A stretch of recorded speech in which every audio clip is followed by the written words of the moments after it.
Mais quand, quelques jours après, vous voyez plus de 3000 enfants qui sont morts sous les bombes à Gaza, tout d'un coup, vous avez envie de dire je suis gazaoui. Bonjour les GG. Vous êtes d'accord avec le coup de gueule de Philippe Torreton? Non, pas du tout. Ah.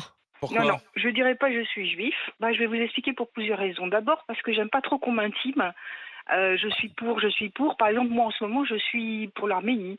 Je suis pour l'Ukraine, je suis pour la Russie, Vous voyez ce que je veux dire? Je l'ai pas entendu. Moi, je vais pas voir Monsieur Torreton pour lui dire aujourd'hui, il faut dire je suis pour l'Arménie. Donc chacun fait comme il veut. Moi, je suis d'abord pour la paix. Je suis pour la paix, ça c'est la deuxième raison. Je n'ai pas envie et je m'arroge le droit de rester neutre.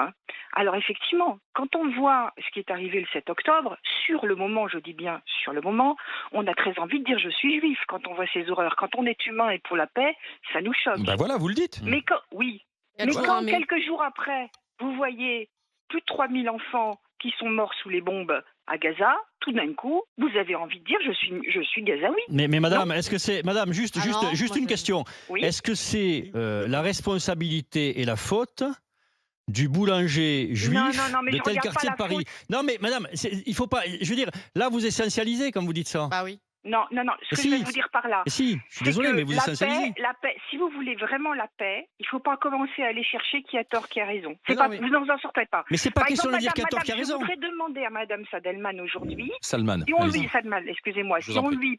on lui montre des photos d'enfants morts sous les décombres, on est bien d'accord, les enfants à Gaza n'y sont pour rien. Quand ils sont nés, c'est pas des terroristes.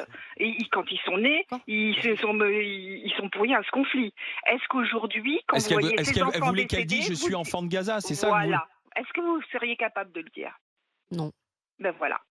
C'est pourquoi tu peux pas le dire? Non, mais parce que c'est même pas le sujet. Je veux dire. Non, si c'est le sujet. Mais si. Mais non, c'est pas le sujet. Par rapport à l'interrogation, c'est pas le sujet. Si vous êtes pour la paix, vous devez. Non, mais en fait, ce n'est pas le sujet. Là, vous êtes en fait qui meurent tous.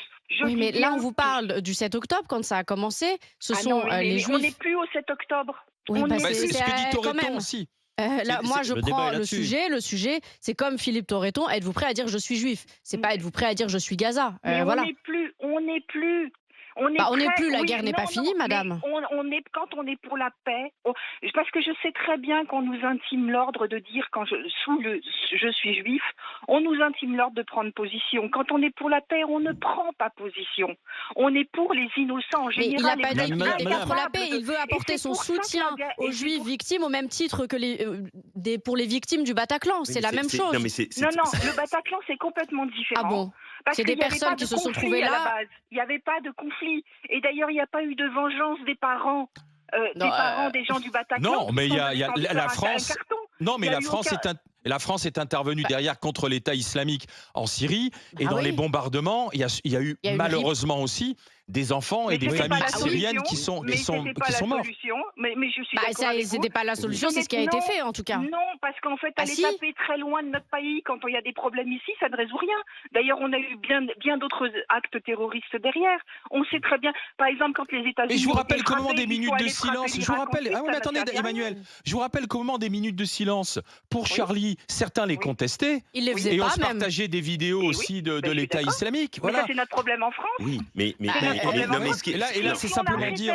Il faut se comporter bien. Je pense qu'il y a une incompréhension du texte. Non, si depuis des années, on suivait un petit peu mieux nos services de renseignement ce qui se passe en France, parce que je vous rappelle quand même, et ça je vous ai déjà appelé pour ça, que M. Koulibaly par exemple était suivi par la DGSE depuis des années, et quelques jours avant les attentats, plus personne ne le suivait, alors qu'en fait il rencontrait régulièrement M. Bergal. C'était vraiment, si on faisait un petit peu notre boulot, ça n'arriverait. Je suis persuadée que ça comme le n'arriverait pas. terroriste qui a tué M. Bernard a été lui aussi le professeur de français, avait été interpellé par et comme il y a eu 43 attentats qui ont été évités, etc. Juste pour vous répondre très rapidement, je n'ai aucun problème à dénoncer les victimes innocentes de Gaza. Aucun problème à dire qu'on massacre des innocents, etc. Mais je ne confonds pas tout. Voilà, je confonds pas tout. Je ne confonds pas le terrorisme et la guerre. Je ne confonds pas la volonté d'éradiquer un peuple simplement parce qu'il existe et la guerre. C'est deux choses différentes. Vous comprenez ? Ce n'est pas la même chose. Et on peut dénoncer, et il faut le faire. La riposte, quand elle est disproportionnée, quand elle tue des victimes innocentes, évidemment. La riposte d'Israël est tout à fait proportionnée. Mais on ne peut pas mettre sur le même plan le terrorisme et la riposte militaire. Mot de la fin, Frédéric Farah. Il y aurait beaucoup de choses à dire, mais juste un mot. C'est très intéressant. Alors, je ne dis pas que 3 auditeurs, ça fait 60 millions de personnes, mais c'est très intéressant de ce qu'on vient d'entendre. Et je pense qu'il ne faut pas passer à côté de ça. C'est-à-dire que si nos auditeurs et auditrices réagissent de la sorte, ça veut dire que ce mot-là, il ne faut pas dire les gens ne comprennent pas. Ça veut dire que ça clive. Et si on n'entend pas que ça clive, et qu'on veut absolument faire comprendre aux autres, t'as rien compris, c'est pas que ça clive, ça veut dire autre chose, on va parler dans le vide et on va aggraver les écarts entre, les journalistes, les politiques et le reste ou les artistes et le reste de la population. Et je pense qu'il faut être très attentif à ce que disent les uns et les autres, parce que c'est à partir d'eux, je ne dis pas qu'il faut les suivre, mais c'est à partir d'eux qu'on peut comprendre ce qui se passe dans le pays. Mais si on dit aux gens, on n'a pas assez fait de pédagogie, comme on peut dire dans d'autres domaines, pour qu'ils comprennent X ou Y, on va passer à côté du truc. Merci à Emmanuel d'avoir été avec nous, merci d'avoir alimenté notre discussion. Alors, comme Philippe Torreton, est-ce que vous pourriez dire « je suis juif » face à la barbarie du 7 octobre regardez, non 52,8 mais oui 47,2. C'est exactement ce que l'on vient d'entendre dans notre discussion aujourd'hui. C'est super intéressant. C'est-à-dire le côté clivant. C'est-à-dire on est côte à côte, et c'est ça qui à mon avis doit être très très intéressant à observer.